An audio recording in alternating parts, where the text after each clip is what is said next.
ওমরে ফারুক রাদিয়াল্লাহু তাআলা আনহু একবার উবাই ইবনে কাবকে বললেন, ইয়া উবাই, মা হুয়া তাকওয়া? আল্লাহ কোরআনে এত তাকওয়ার কথা বলেছেন, তাকওয়াটা কি? উনি প্রশ্নের উত্তর না দিয়ে উনিও প্রশ্ন করলেন। উনি বললেন, হাল সালাকতা তরিকান দা শাউক? ইয়া আমিরাল মুমিনিন, আপনি কি কখনো মরুভূমিতে কাঁটাযুক্ত রাস্তা দিয়ে হেঁটেছেন?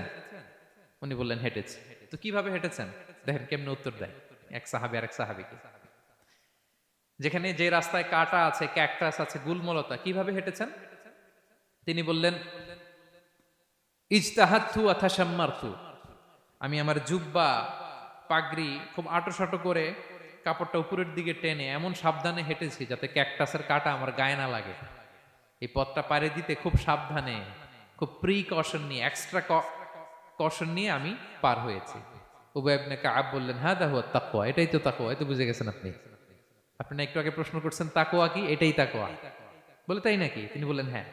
তো তিনি বললেন, দুনিয়ার চলতি পথে ডানে বায়ে এরকম অনেক পাপের হাতছানি আপনাকে স্পর্শ করতে চাইবে। ওই যে কাঁটাযুক্ত রাস্তা দিয়ে আপনি যেভাবে সাবধানে, কাঁটা যাতে গায়ে না লাগে, খুবই প্রিকশন নিয়ে হেঁটেছেন, এই দুনিয়ার পুরো জার্নিটা যদি এইভাবে চালাতে পারেন তাইলেই আপনি মুত্তাকি।